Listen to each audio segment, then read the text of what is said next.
ये समझ स्थिर होनी चाहिए कि मैं देह नहीं हूं, देह मेरी नहीं है, और देह के छूट जाने पर पूरा संसार मेरा नहीं है। देह के रहते रहते भी संसार मेरा नहीं है। एक व्यवहार है, मैं इतना शुद्ध बुद्ध, असंग, अकेला, दुखहीन और अनादिकाल से दुख भोग रहा हूं। इस बात को आज तक समझ नहीं पाया था, आज समझ लिया। अब सौभाग्य है कि इससे दुख से मुक्त हो जाए। देह दुख है, देह की यात्रा दुख है।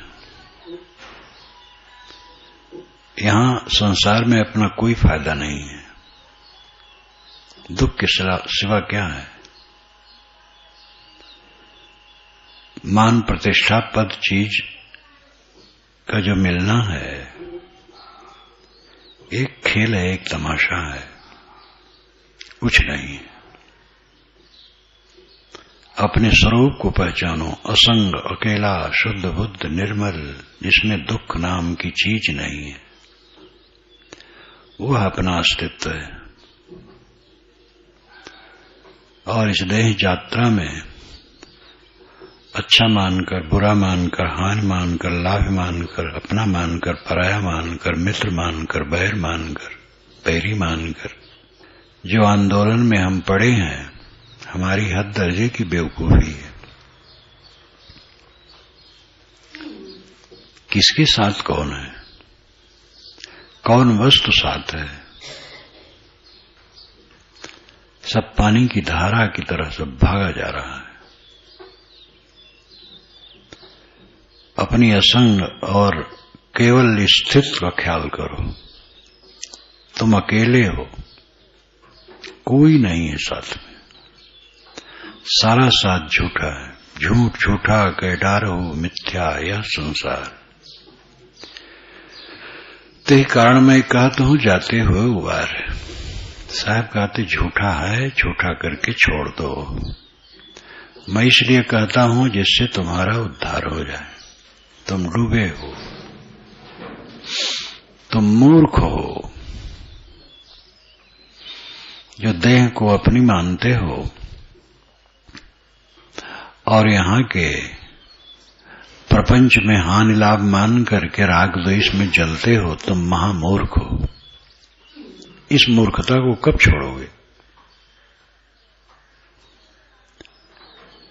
जब तक आदमी अपने अहंकार को विसर्जित नहीं करेगा, चाहे जितना बुद्धिमान हो, विश्लेषण की शक्ति हो, शास्त्रों के एक एक अर्थ को खुलासा करने वाला हो, और बड़ी बड़ी सभाओं में कुशलतापूर्वक व्याख्यान देने वाला हो, कितना ही कुशल हो, देहाभिमान छोड़ करके, सारी कामनाओं को छोड़ करके जब तक पवित्र रहने में नहीं रहेगा, वो अनाड़ी की तरह राग द्वेष में बहता रहेगा। बड़ी बुद्धि की जरूरत नहीं है, शुद्ध बुद्धि की जरूरत है। किसी की बड़ी बुद्धि है, बहुत अच्छा है, उससे समाज की सेवा करे। लेकिन बड़ी बुद्धि कहीं उल्टी हुई तो और नरक है। बड़ी बुद्धि हो, छोटी बुद्धि हो, शुद्ध हो।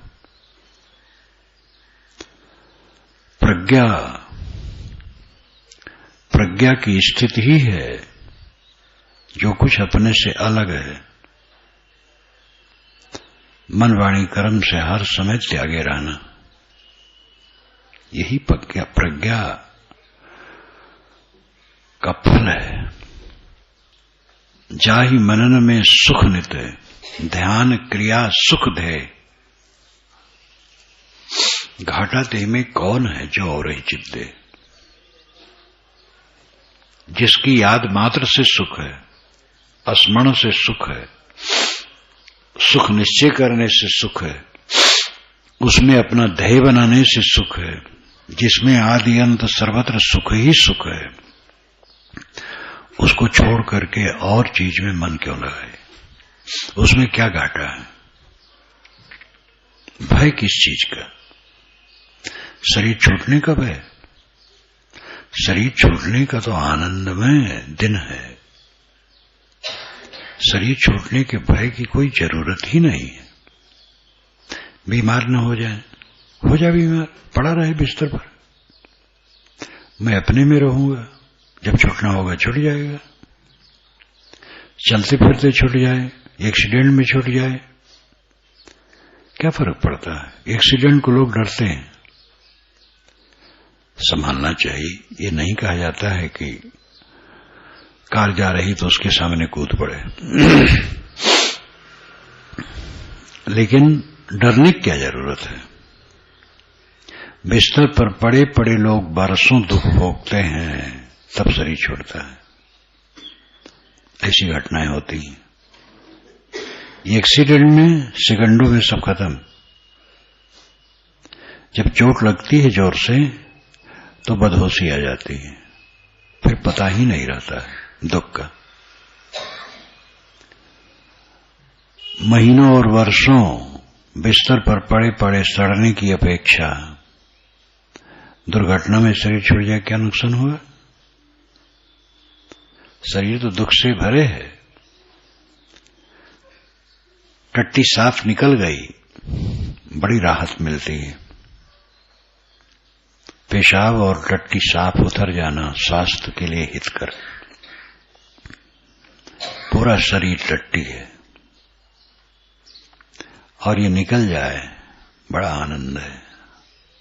चाहे यहां शरीर जाए, भय नाम की कोई चीज नहीं है। ऐसे ऐसे भी हैं दुर्बल बन के, समझदार हैं, पढ़े लिखे हैं, लेकिन भावुक हैं। वो अपने घर के दायरे से बाहर नहीं जाना चाहते हैं। एक्सीडेंट न हो जाए, सड़क पर एक्सीडेंट न हो जाए। सड़क पर ज्यादा आदमी मरते हैं कि बिस्तर पर मरते हैं? इसी काठमांडू में सर्वेक्षण करे साल भर का, तो साल भर में बिस्तर पर कितने मरे हैं और एक्सीडेंट से कितने मरे हैं? एक्सीडेंट से बहुत थोड़े मरे होंगे, बिस्तर पर ही सर्वाधिक मरे हैं। बिस्तर तो सबसे ज्यादा दुर्घटना का स्थल है। भ्रम देहाभिमान के नाते सारा भय होता है। डट्टा डर उपजे डर होई, डर ही में डर राग समोई। जो डर डरे डरे फिर आवे, डर ही में फिर डरे समावे। साहब कहते हैं जो डर करता है और डर ही में समाता है। फिर डर उपजे डर होता है, भय एक भावना मात्र है और कुछ नहीं है। खुल खेलो संसार में बांध न सके कोई, बाल न बांका कर सके जो जग बैरी होए। संसार में खुल के खेलो, साधना करो, त्याग त्याग त्याग, हरदम मन से सब कुछ का त्याग। त्याग से परम विश्राम, त्याग के अलावा विश्राम का कोई स्थान नहीं है। मन से सबका त्याग, बाहर से जो त्यागने योग्य है उसका त्याग, बाकी मन से त्याग। बाहर से अभक्ष भोजन का त्याग कर देता है साधक। सात्विक भोजन लेता है लेकिन उसके मोह का त्याग कर देता है।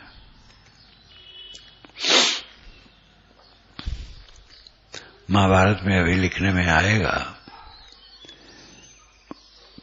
तम देवा ब्राह्मणम विदुः, बारंबार कहा गया तम देवा ब्राह्मणम विदुः, उसको देवता लोग ब्राह्मण कहते हैं।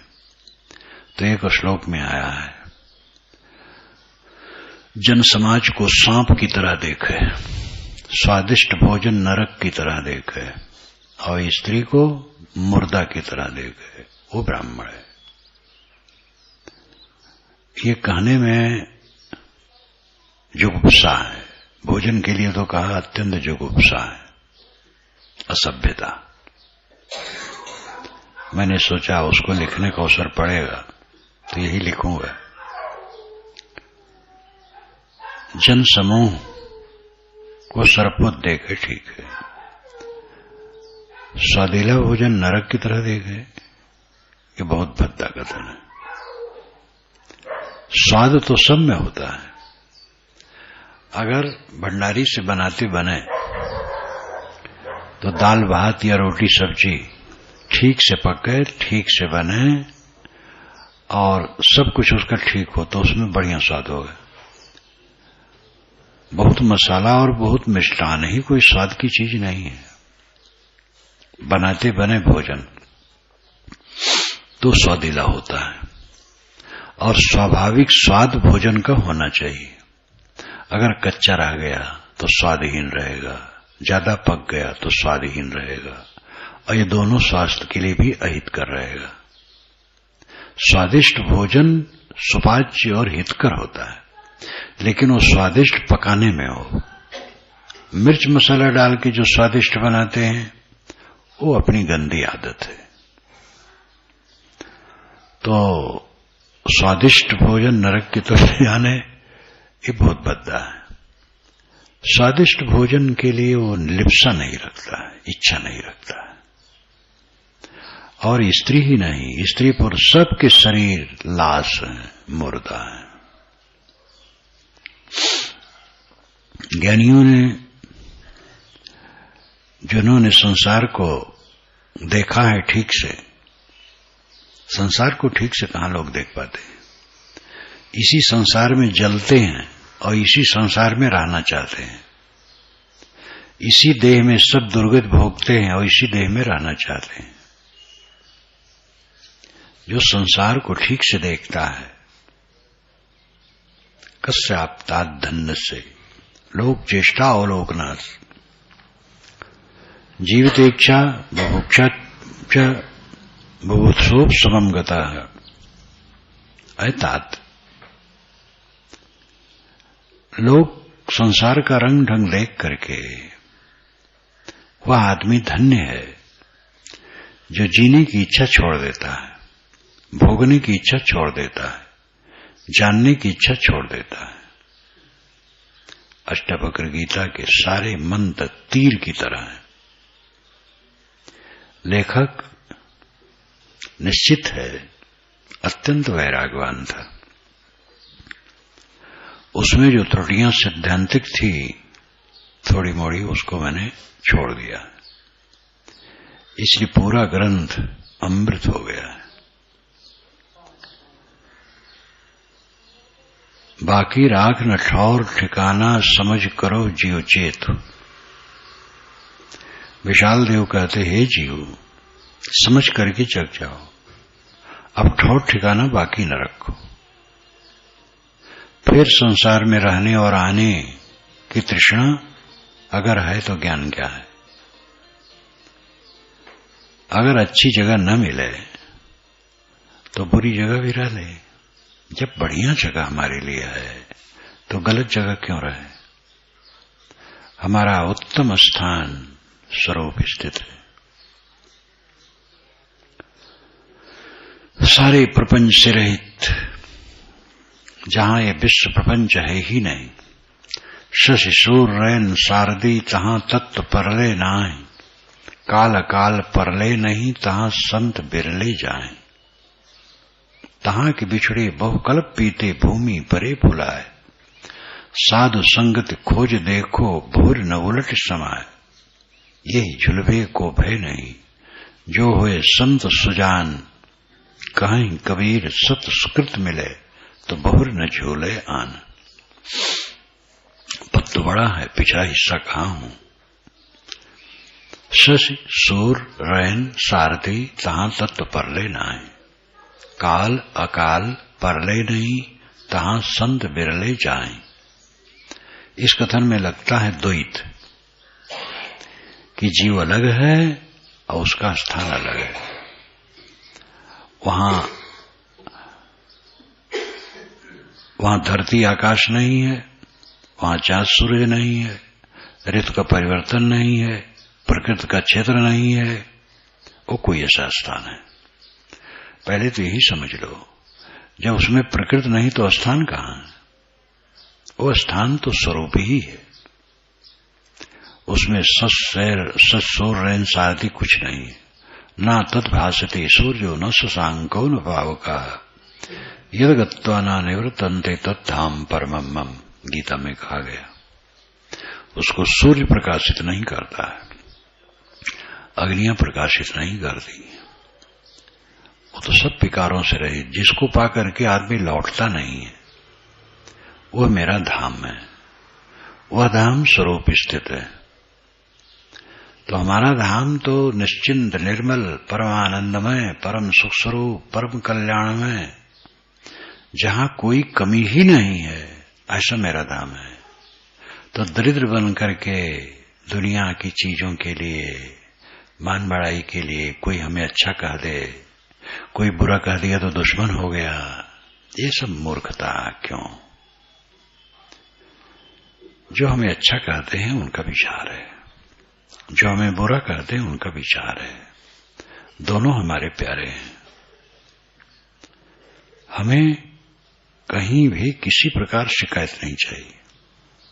जो जैसे समझते हैं करते हैं, अपनी समझ ठीक करना। ये दुनिया का तमाशा, 4 दिन का मेला, अवंत में रहना अकेला।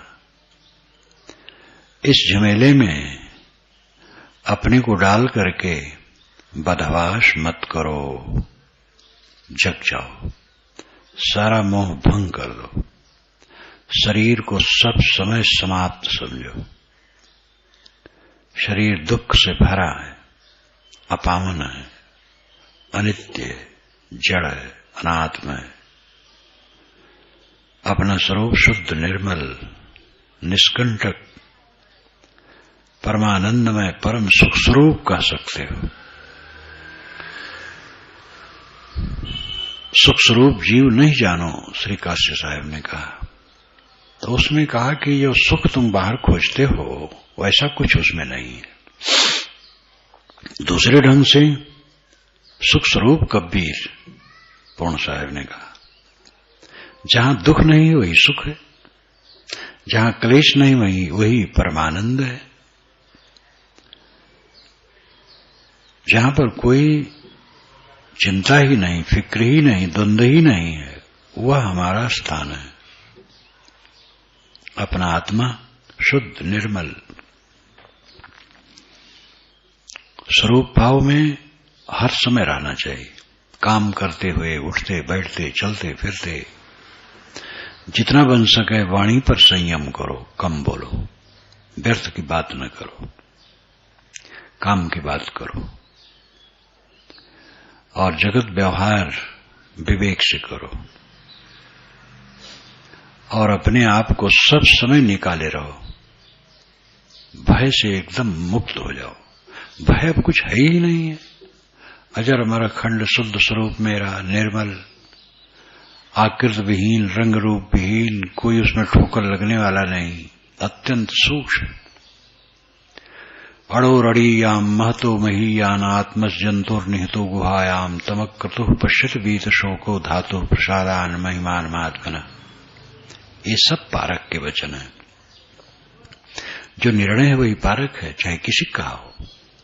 कबीर साहब से कोई हमारा सगा संबंध का नाता है? पारक के नाते नाता है।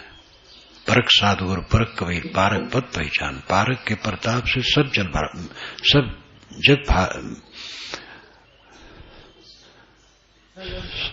पारक के प्रस्ताव से सब भ्रम जाला मान। परक साधु गुरु परक के नाते मान्य है। परक कबीर भी इसलिए मान्य है कि वो परख में। श्री पूर्ण साहब का वचन कितना धारदार है। परक साधुगुरु परक कबीर, पारक पद पहचान, इसलिए पारक पद पहचानो और पारक के प्रताप से सब भ्रम जाला मान। पारक के प्रताप से सब भ्रम जाल को काट दो। तो कबीर पारक के नाते प्रिय है और वही पारक वचन जहां जहां है वो सब प्रिय है। वेद, शास्त्र, कुरान, पुराण, बाइबिल, दीवार पर लिखी, पागल के मुख से निकली बात, जो निर्णय वचन है सब पारक है। ये कितना धारदार है। अड़ो रड़ियाम महतो महीयान आत्मस जंतोर निहितो गुहायाम तमक क्रतु पश्यत वीत शोको धातु प्रसादान महिमान महात्मना। अड़ो रड़ियाम, अड़ु अड़ियाम, इसका पदच्छेद होगा। अड़ु अड़ियाम, अणु से भी अणु, अत्यंत सूक्ष्म, लेकिन महतो महीयान, महान से महान ये आत्मा है। स्वरूप में अत्यंत सूक्ष्म है और महिमा में अत्यंत महान है। ज्ञान विज्ञान का सारा सैलाब इसी से निकला है। अड़ो रड़ियाम महतो महीयान आत्मस जंतुर नीतो गुहायाम, वह आत्मा सभी जंतुओं की गुहा में निहित बैठा है। सभी प्राणियों के हृदय रूपी गुफा में वह बैठा है। जो सूक्ष्मतम है और महानतम है वह सबके दिल में बैठा है। तमक्कृतु पश्यत वीत शोको, तम अकृत पश्यत वीत शोको, तम उसे, उस आत्मा के लिए तम है। तम वह, उसे पश्यत देखता है, समझता है, जानता है। कौन? अकृत और वीत शोक। अकृत का मतलब है कर्म प्रपंचों से ऊपर, दुनिया के झमेले से ऊपर। विवेक से अपना व्यवहार का काम कर लेना है और कर्म प्रपंच में नहीं पड़ना है। कर्म प्रपंच हवन तर्पण का बड़ा बोलबाला था, उससे ऋषियों ने बारंबार हटाया है। महाभारत में बारंबार आता है ये जो कर्म कांड है इससे कल्याण होने वाला नहीं। यज्ञ याग कहा गया है कि यज्ञ याग ठीक है, अब था परंपरा में तो कहते हैं, लेकिन बारंबार कहते इससे कल्याण नहीं है, इसको निराश करे। तो अकृत हो, कर्म प्रपंच हवन तर्पण में न पड़े, कर्म कांड में न पड़े और जगत के विशेष प्रवृत्ति में न पड़े। जो आवश्यक है उतने करे, काम भर का काम कर ले, बहुत बढ़ावे न प्रपंच। अकृत बीत शोक हो, और जिसका शोक बीत गया है, शोक है ही नहीं, शोक का कोई चांस नहीं रहा। तमक क्रतु पश्यत वीत शोको धातु प्रसादान महिमान महात्मना। धातु के प्रसाद होने पर, निर्मल होने पर, महिमान आत्मना, महिमानम आत्मना, आत्मा अपनी महिमा में स्थित हो जाता है। धातु के प्रसाद होने पर आत्मा अपनी महिमा में स्थित हो जाता है। ईश्वरवादी अर्थ करते हैं धातु है जो धारण करे, वो ईश्वर है, सबको ही धारण करता है। प्रसाद उसकी कृपा है। जब ईश्वर की कृपा होती है तो महिमानम आत्मना, ईश्वर की महिमा में आत्मा लीन हो जाता है। ये उनका अर्थ है, उनकी भावना है, लेकिन ये अर्थ सही नहीं है। रामानुज इत्यादि के ही अर्थ करते हैं, शंकराचार्य ने ये अर्थ नहीं किया है। उन्होंने किया है धातु जो धारण करे। ये इंद्रियां और मन जीवन को धारण करते, इसलिए धातु है। और प्रसाद का मतलब है निर्मलता। प्रसाद के दोनों अर्थ हैं। प्रसाद का अर्थ कृपा भी है और निर्मलता भी है, लेकिन यहां निर्मलता अर्थ है। धातु प्रसादान, धातु के प्रसाद होने से, मन इंद्रियों के निर्मल होने से, महिमानम आत्मना, आत्मा अपनी महिमा में स्थित हो जाता है। यही सच्चाई है, यही अर्थ सच्चा है। तो मेरा स्वरूप अत्यंत सूक्ष्म है, सारे द्वंद्वों से रहित, उसमें दुख है ही नहीं है। न मां, न बाप, न पत्नी, न भाई, न बच्चा, न सगे, न संबंधी, कुछ नहीं। शुद्ध बुद्ध, निर्मल, अकेला, अद्वितीय, केवल ऐसा जाहि स्वरूप है। सो कस जगत में दीन करे स्मरण आप बल, अपने बल का स्मरण करे, साहस होय छीन। जिसका ऐसा स्वरूप है अपना बोध में साहब ने शुरू में ही अनेक साखियों में स्वरूप के लक्षण बताए। आदि अंत नहीं मोर, मेरा आदि अंत नहीं है, शुरू और आखिर नहीं है। मैं अजर अमर अखंड शुद्ध बुद्ध निर्मल हूं। इस प्रकार जिसका स्वरूप हो जगत में दीन क्यों बने? मूर्खता बस देह बुद्धि रख करके भोग की, सम्मान की, वस्तु की इच्छा तृष्णा, न मालूम कि कितनी वस्तुएं आई और गईं, कुछ रहा नहीं। इसी शरीर से कितने कपड़े पहन के फाड़ दिए, क्या धारा है? केवल व्यवहार भर तो अनासक्त रहो, सब समय अपने स्वरूप भाव में निमग्न रहो। दुख और भय चित्त से एकदम विदा हो जाए। मरने का डर तो भयंकर भूल है, अंतिम भूल है। मरना तो परमानंद है। जय मरने से जग डरे मेरे मन आनंद, कब मरी हो कब पाई हो पूर्ण परमानंद। देह रहते रहते तो प्रपंच है, देह खत्म हो जाए तो निष्प्रपंच, सदा के लिए आनंद में। शरीर कहीं भी छूट जाए, एक्सीडेंट से छूटे, बिस्तर पर छूटे, चलते फिरते छूटे, लेटे लेटे छूटे, सब में कहीं फर्क नहीं है। जो वासना का त्याग कर दिया सब समय शीतल है, ये भाव साधक के चित्त में आना चाहिए और पूर्ण निर्भय, निशंक, तृप्त, आनंदमय होकर के जीवन बिताना चाहिए। और ऐसी धारणा और स्थिति जिसकी हो जाएगी, उसके लिए क्या चिंता, क्या फिक्र, क्या राग, क्या द्वेष। जिसने हमें गाली दी, बुरा कहा, उसकी समझ है, वो भी प्यारा है मुझे, उसके लिए मेरे मन में कोई संताप नहीं है। जैसे मेरी प्रशंसा करने वाला प्रिय है, वैसे निंदा करने वाला प्रिय है। निंदा प्रशंसा अपनी अपनी भावना है, इसलिए उसको कोई शोक और संताप और भय और चिंता रह ही नहीं जाता है। यही परम पद है। इसी परम पद में स्थित होने के लिए साधक को प्रयास करना चाहिए। सब लोग ध्यान में बैठो और अपने मन का साक्षी बनो और अपने आप में शांत हो।